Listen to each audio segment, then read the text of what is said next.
नमस्कार।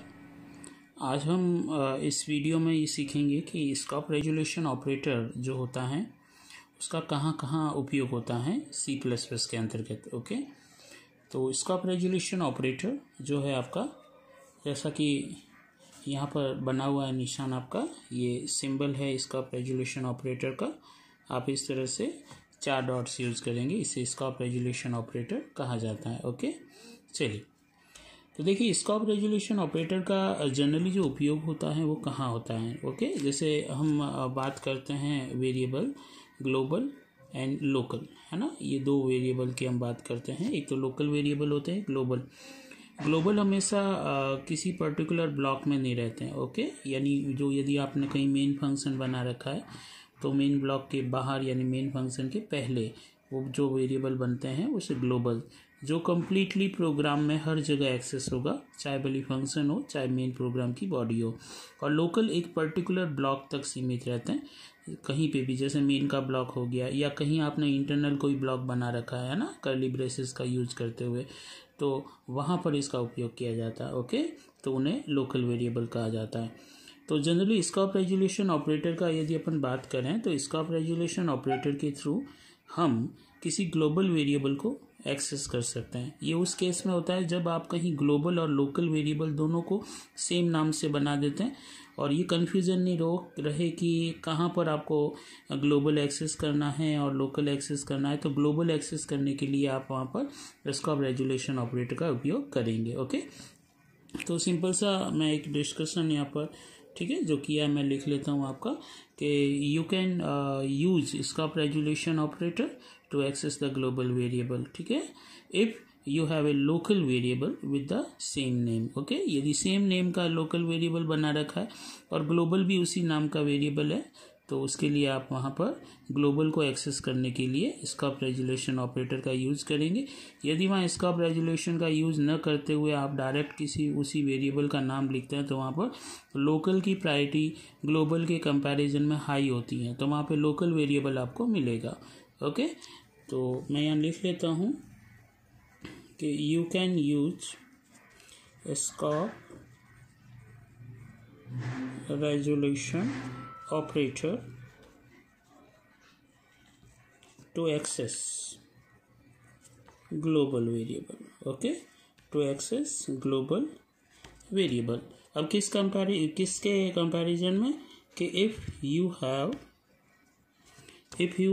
a local variable with the same name, with the same name.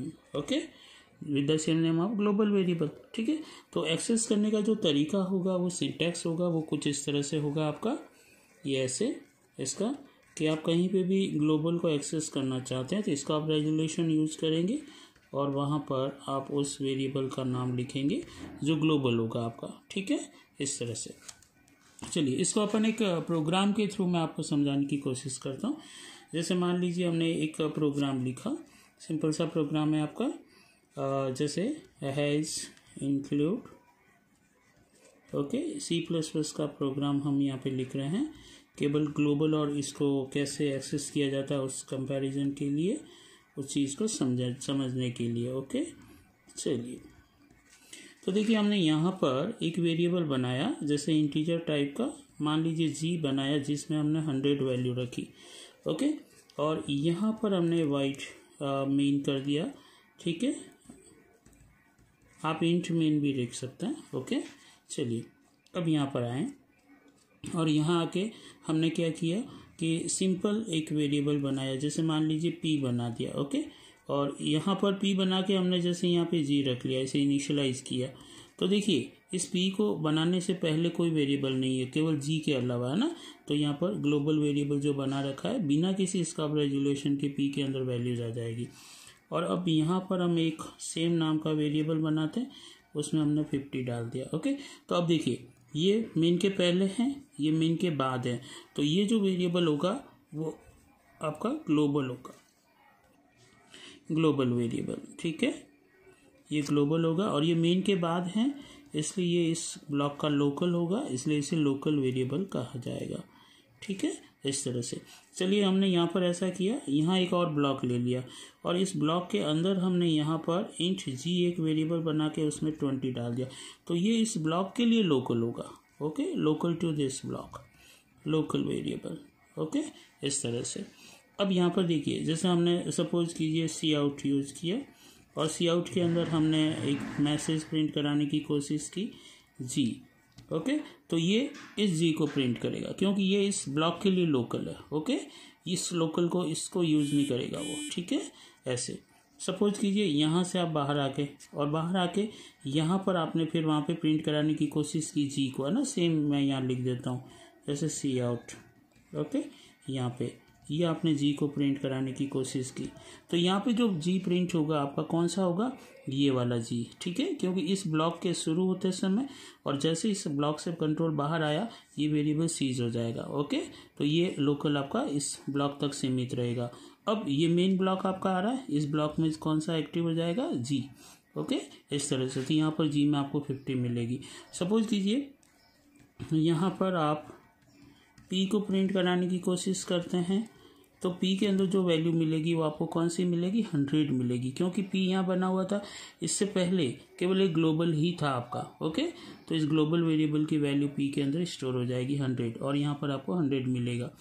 अब suppose कीजिए, अब देखिए मेन चीज़ यहाँ पे जो समझाने की कोशिश कर रहा हूँ मैं इस ब्लॉक के अंदर यहाँ पर जैसे मैं सी आउट लिखता हूँ और सी आउट लिख के मैंने यहाँ पर ओके, ये मैसेज है, मैसेज में कोई फ़र्क नहीं पड़ेगा, और यहाँ पे मैंने ये स्कोप रेजोल्यूशन लगा के जी प्रिंट करवा दिया।